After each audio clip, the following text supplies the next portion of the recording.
Hello everyone, ಇವತ್ತು ನಾವು ಮಾಡ್ತಾ ಇರೋದು ಪಾವ್ ಬಜಿ. ಅದಕ್ಕೆ ಬೇಕಾಗಿರೋ ಇಂಗ್ರೀಡಿಯೆಂಟ್ಸು ಪೊಟ್ಯಾಟೋನ ಸಿಪ್ಪೆ ತೆಗೆದು ಪೀಸ್ ಮಾಡ್ಕೊಂಡಿದ್ದೀನಿ, ಅದೊಂದು ಕಪ್ಪು. ಇನ್ನೊಂದು ಕಪ್ಪು ಗ್ರೀನ್ ಪೀಸ್. ಈಗ ಈ ಪೀಸ್ನ ಮತ್ತು ಪೊಟ್ಯಾಟೋನ ಬಾಯ್ಲ್ ಮಾಡೋಕ್ಕೆ ಇಡೋಣ.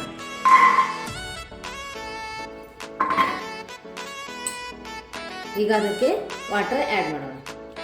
ಅದಕ್ಕೆ ಎಷ್ಟು ಬೇಕು ಅಷ್ಟು. ಇವು 2 ಮುಳುಗೋ ಥರ ಇರಬೇಕು. ಈಗ ನಾವು ಬಾಯ್ಲ್ ಮಾಡೋಕ್ಕಿಟ್ಟಿದ್ವಲ್ಲ, ಅದು ಆಲೂ ಮತ್ತು ಪೀಸು ಚೆನ್ನಾಗಿ ಬಾಯ್ಲ್ ಆಗಿದೆ. ಅದೇ ಮ್ಯಾಶ್ ಮಾಡ್ಕೊಳ್ಳೋಣ.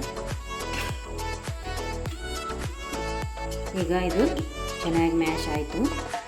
ಈಗ ಬಾಜಿಗೆ ಬೇಕಾಗಿರೋದು ಇಂಗ್ರೀಡಿಯೆಂಟ್ಸು: ಕೊತ್ತಂಬರಿ ಸೊಪ್ಪು, ಜಿಂಜರ್ ಗಾರ್ಲಿಕ್ ಪೇಸ್ಟು, ಉದ್ದಕ್ಕೆ ಸಣ್ಣಗೆ ಹೆಚ್ಕೊಂಡಿರುವಂಥ ಹಸಿಮೆಣಸಿನ್ಕಾಯಿ, ಬೆಣ್ಣೆ, ಕರಿಬೇವಿನ ಸೊಪ್ಪು, 1 ಟೊಮೆಟೊ ಚಿಕ್ಕ ಪೀಸ್ ಮಾಡಿಟ್ಕೊಂಡಿದ್ದೀನಿ, 2 ಮೀಡಿಯಮ್ ಸೈಜು ಆನಿಯನ್ನ ಚಿಕ್ಕ ಪೀಸ್ ಮಾಡಿಟ್ಕೊಂಡಿದ್ದೀನಿ. ಇದು ಒಗ್ಗರಣೆಗೆ ಮತ್ತು ಮೇಲೆ ಗಾರ್ನಿಷಿಂಗ್ಗೆ 2 ಆಗುತ್ತೆ. ಈಗ ಗ್ಯಾಸ್ ಹಚ್ಕೊಂಡಿದೆ. ಮೊದಲು ಬಟ್ರ್ ಹಾಕಬೇಕು. ಇದು ಮೆಲ್ಟ್ ಆದಮೇಲೆ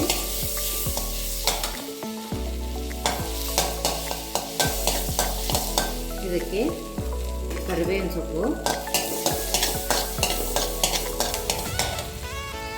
ನಂತರ ಜಿಂಜರ್ ಗಾರ್ಲಿಕ್ ಪೇಸ್ಟು, ಅದಾದ ನಂತರ ಹಸಿಮೆಣಸಿನ್ಕಾಯಿ ಹೆಚ್ಚಿಕೊಂಡಿದ್ವಲ್ಲ ಅದು. ಇದು ಚೆನ್ನಾಗಿ ಹಸಿ ವಾಸನೆ ಹೋಗೋವರೆಗೂ ಫ್ರೈ ಮಾಡಿ.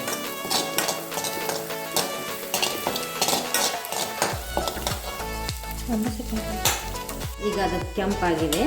ಈಗ ಇದರಲ್ಲಿ ಅರ್ಧ ಈರುಳ್ಳಿ ಮಾತ್ರ ಹಾಕೋಬೇಕು, ಇನ್ನು ಅರ್ಧನ ಗಾರ್ನಿಷಿಂಗ್ಗೆ ಇಟ್ಬೋದು. ಇದನ್ನು ಕೆಂಪಾಗೋವರೆಗೂ ಫ್ರೈ ಮಾಡ್ತೀವಿ. ಈಗ ರುಚಿಗೆ ತಕ್ಕಷ್ಟು ಉಪ್ಪು,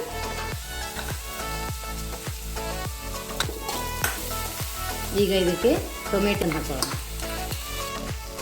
ಇವಾಗ ಇದು ಚೆನ್ನಾಗಿ ಫ್ರೈ ಆಗಿದೆ. ಈಗ ಇದು ನಾವು ಮ್ಯಾಶ್ ಮಾಡ್ಕೊಂಡಿದ್ವಲ್ಲ ಪೊಟ್ಯಾಟೊ ಪೀಸನ್ನು, ಅದನ್ನು ಇದಕ್ಕೆ ಆ್ಯಡ್ ಮಾಡೋಣ.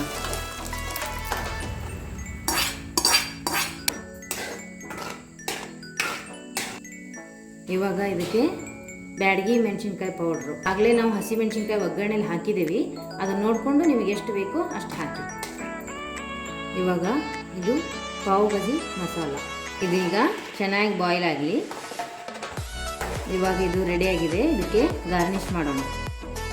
ನಾವು ಕ್ರೀಮಿಂದ ಇದನ್ನು ಗಾರ್ನಿಷ್ ಮಾಡಿದ್ದೀವಿ. ಇದು ಆಪ್ಷನಲ್ಲು, ನೀವು ಬೇಕಂದರೆ ಮಾಡ್ಬೋದು, ಇಲ್ಲಾಂದರೆ ಇಲ್ಲ. ಮತ್ತು ಕೊತ್ತಂಬರಿ ಸೊಪ್ಪು.